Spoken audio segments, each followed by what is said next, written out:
Leucorrhoea గురించి మాట్లాడదాం.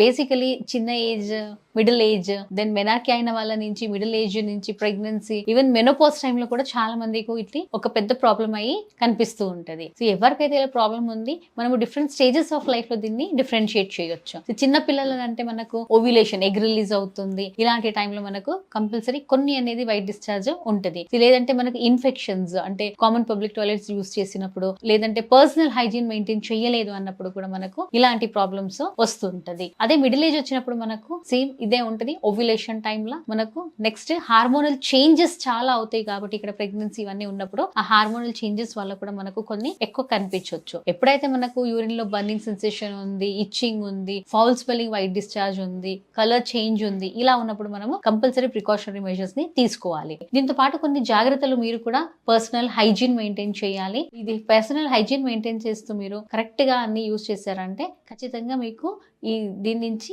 చాలా రిలీఫ్ అనేది ఉంటుంది. Thank you.